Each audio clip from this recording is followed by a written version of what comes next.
Jésus est-il un simple prophète parmi d'autres, ou le Messie attendu par Israël, fils de Dieu qui a racheté les péchés des hommes par son sacrifice?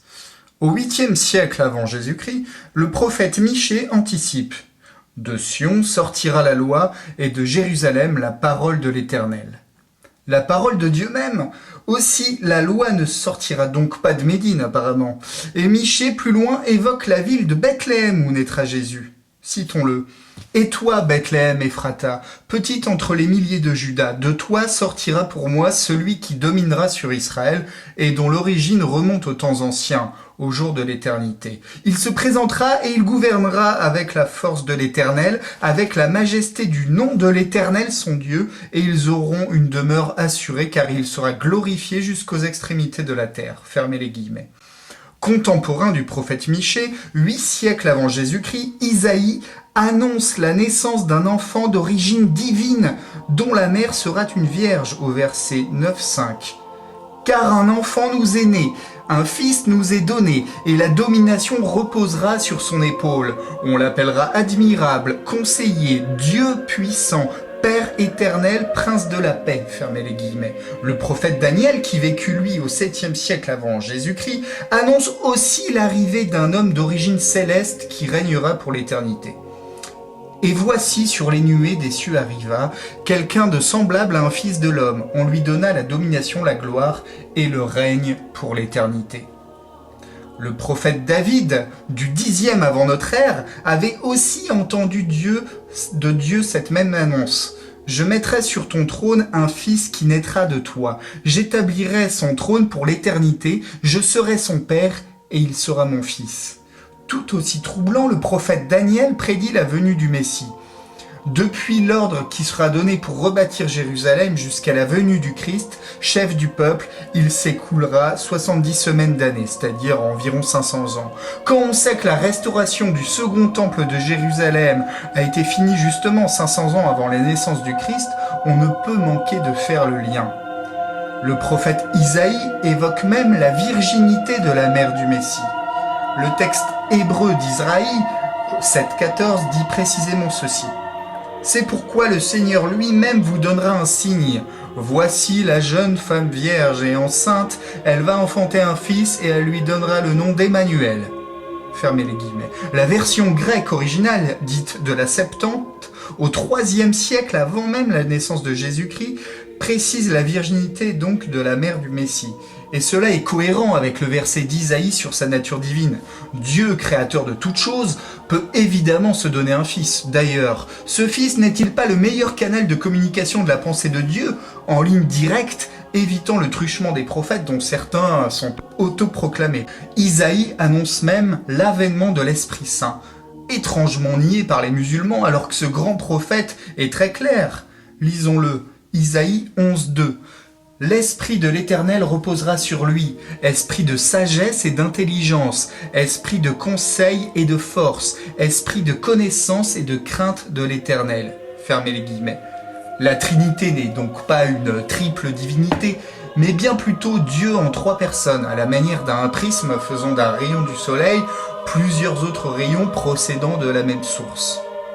Les caractéristiques de ce Messie correspondent à Jésus. Ayant souffert du monde pour nos péchés, il est la victime innocente, l'agneau immolé, moqué par le monde. Ainsi le prophète Isaïe écrit « Il a été maltraité et opprimé, et il n'a point ouvert la bouche, semblable à un agneau qu'on mène à la boucherie, à une brebis muette devant ceux qui l'attendent. Il n'a point ouvert la bouche. Il a été enlevé par l'angoisse et le châtiment. Et parmi ceux de sa génération, qui a cru qu'il était retranché de la terre des vivants et frappé pour les péchés de mon peuple? Mais il était blessé pour nos péchés, brisé pour nos iniquités. Le châtiment qui nous donne la paix est tombé sur lui, et c'est par ses meurtrissures que nous sommes guéris. » Isaïe 53. Sa montée au calvaire, son chemin de croix, est aussi annoncé par le prophète Isaïe. Ouvrez les guillemets. « J'ai livré mon dos à ceux qui me frappaient, et mes joues à ceux qui m'arrachaient la barbe. Je n'ai pas dérobé mon visage aux ignominies et aux crachats. » Isaïe 56. Le roi David, qui est aussi prophète, avait aussi prédit la passion du Sauveur Jésus-Christ. Ouvrez les guillemets.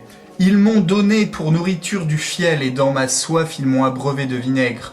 Tous ceux qui m'ont vu se sont moqués de moi. Ils ont secoué la tête en disant « Il a espéré au Seigneur que le Seigneur le délivre et qu'il le sauve s'il est vrai qu'il l'aime. » Ils ont jeté les yeux sur moi qu'ils aient couvert de plaies. Ils ont percé mes mains et mes pieds. Ils ont partagé mes vêtements et jeté ma robe au sort. Comment ne pas faire le lien encore avec le chemin de croix du Seigneur Jésus-Christ? Sa résurrection est aussi esquissée par Isaïe. Après avoir livré sa vie en sacrifice pour le péché, il verra une postérité. Les psaumes, écrits eux au 5e siècle avant la naissance de Jésus, parlent d'un même Messie qui aura à souffrir des hommes, et, plus troublant, précise même qu'il aura les mains et les pieds percés. Ils ont percé mes mains et mes pieds, psaume 22, 17. Et il souffrira de la soif. Ouvrez les guillemets, et pour apaiser ma soif, il m'abreuve de vinaigre. Psaume 69, 22. C'est exactement ce qui se passa lorsque Jésus sera sur la croix et qu'il demandera à boire, on lui servira du vinaigre. Son reniement par ses proches au moment de la Passion, comme c'est le cas avec Saint Pierre, était préfiguré dans le psaume. Mes amis, mes connaissances s'éloignent de ma plaie et mes proches se tiennent à l'écart. Psaume 38, 12. Il devait être trahi par un ami, rapporte le psalmiste, donc Judas et Saint Pierre. Celui-là même avec qui j'étais en paix, qui avait ma confiance et qui mangeait mon pain, lève le talon contre moi. Psaume 41, 10. Fils de Dieu, le psaume l'avait déjà écrit. Ouvrez les guillemets. Je publierai le décret. L'Éternel m'a dit, tu es mon fils, je t'ai engendré aujourd'hui. Donc, les psaumes sont clairs, Dieu peut engendrer, évidemment. Le prophète Osée, qui vécut lui au 8e siècle avant la naissance de Jésus, prédit la résurrection du Messie. Le 3e jour, il ressuscitera et nous vivrons en sa présence. Ô mort, je serai ta mort. Isaïe ajoute d'ailleurs, son sépulcre sera glorieux. La grande question maintenant est de savoir si l'avènement d'un grand prophète après la naissance du Messie aurait encore un sens. Les Juifs attendent depuis plus de 2000 ans un Messie, ne sachant reconnaître Jésus comme correspondant en tout point à son esquisse par les prophètes de la Bible. Jésus a mis en garde contre les faux prophètes qui viendront après lui. Rapporté par son ami Matthieu l'évangéliste, on lit dans le Nouveau Testament. Comme les disciples s'étaient rassemblés autour de Jésus sur la montagne, il leur disait « Méfiez-vous des faux prophètes qui viennent à vous déguisés en brebis, mais au-dedans ce sont des loups voraces. C'est à leurs fruits que vous les reconnaîtrez. On ne cueille pas du raisin sur des épines, ni des figues sur des chardons. C'est ainsi que tout arbre bon donne de beaux fruits, et que l'arbre mauvais donne des fruits détestables. Un arbre bon ne peut pas porter des fruits détestables, ni un arbre mauvais porter de beaux fruits. Tout arbre qui ne donne pas de beaux fruits est coupé et jeté au feu. C'est donc à leurs fruits que vous les reconnaîtrez. » Mais quels fruits nous donne aujourd'hui l'islam, peut-on se demander, avec les atrocités de l'État islamique et des autres groupes islamistes qui tuent au Nigeria, aux Philippines, on ne compte plus les attentats, au Soudan, avec l'esclavage des chrétiens, en Mauritanie, au Soudan, en Arabie Saoudite, au Qatar, etc.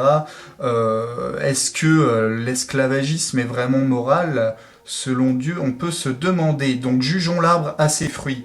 Sauf à balayer d'un revers de main toutes les écritures, les annonces des prophètes Daniel, Isaïe, Michée, les psaumes, il est évident que Jésus-Christ correspond en tout point aux caractéristiques du Messie. Les docteurs de l'islam interdisent aux fidèles de lire les livres de la Bible au prétexte fallacieux que son contenu souffrirait d'altération, malgré les authentifications de la recherche historique. Vous avez maintenant compris ce qui les dérange. Aussi, quelle tristesse que ce paradis décrit dans l'islam, purement matérialiste, plaquant encore l'homme contre ses passions terrestres, avec ses fleuves de lait, ses jeunes filles, etc. Et évidemment, le paradis est un endroit purement spirituel, élevant l'âme bien au-dessus des aliénations physiques du monde. Dieu aurait-il choisi un prophète capable d'épouser une fillette de 7 ans et de consommer le mariage quand celle-ci en eut 9, ainsi que le rapporte le Sahih Muslim, un prophète qui, à la bataille de Khaybar, épouse de force la femme du vaincu, Safiya, veuve du trésorier des Banu Nadir et fille du chef de la tribu. Un exemple de morale quand même discutable. Voilà donc de quoi méditer. Si vous voulez en savoir plus, contactez l'accueil de l'église catholique la plus proche de vous. ou contacter discrètement l'adresse email contact@islam-et-vérité.com. Voilà, vous pouvez réécouter cette vidéo, vous avez les citations, vous pouvez vérifier dans une Bible.